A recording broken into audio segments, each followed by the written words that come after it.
Abu Bakar Musa leenca itu humbannaa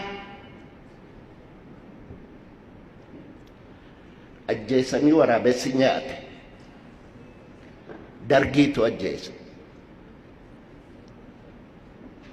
Abu Bakar Musa Sheikh Bakri Saphaloo warri kun warra ijaajjee ilmaan haraamuutiin mormee qubee isin har'a jettan kana qubee isin akka har'a qoosaatti barattan kana nuyi halkan dukkana keessa dhokannee baran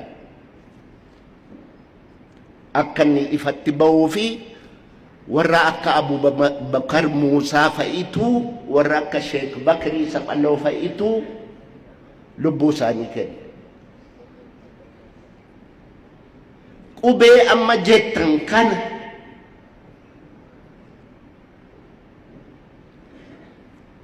Dr. Hayilee Fidaa ammayyuu Waaqayyo lubbuu isaa lafa qabbanaa haa kaa'u. Hayilee Fidaatu qubee kana fidala isaa akkamitti katabu isa jedhe kitaaba hirmaata dubbii afaan Oromoo jedhu baasee ittiin katabamuun calqabame.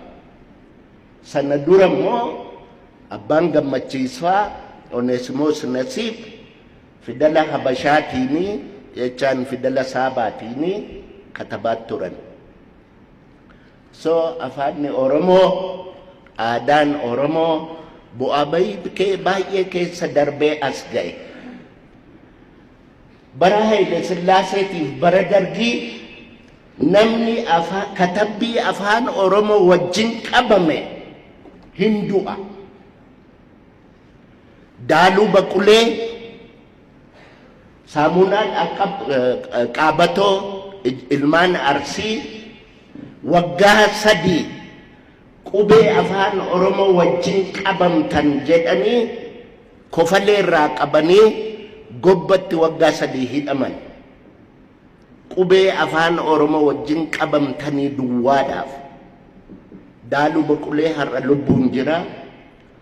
Saamunaa Dhaqqaboo lafa inni jiru hin beeku. Ijoollee Arsii, Leencaa Arsii, ijoollee qubee afaan Oromoo dhoksitee bara Abu Bakar Musaa sana halkan dukkana keessa warra barsiisaa turedha warri kun.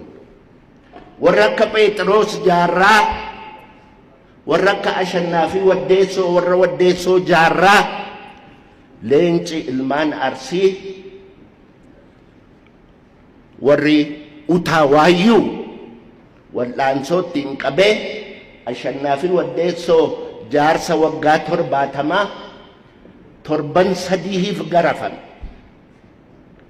Nuyi kana sodaannee bara Dargiitiif bara Haile Sillaasee waan katabne qubee waan katabne dhoossinee qaaliidhaan mataatti qabannee ulfaataan Dr. Nagaasoon addana jiru bara 64 Dambidolloo irratti akka itti nafxanyaan Oromoo irraa lafa fudhate walaloodhaan diraamaan dhiyaate.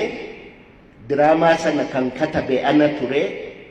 Yeroo Amaartichi gaafa sana afaan Oromoon beeku, Oromoon afaan Amaaraan beeku, yeroo waliin makanii dubbatan lafti kun lafuma abbaa saatii kan inni abaabayyuudhaan irra ture nafxanyaan dhufe lafti kun hazaaree ጀምረው የሆው ከኒኮቲ ትእዛዝ አምጥቻለሁ አቺ ጉባሳና ከሀገር ግዛቲ ሁለተኛ አትድረስ የምቦዮ ጀቷሞ ይግባኝ ፉቴ ደርቢቲ ሙጉቲ ጀዳን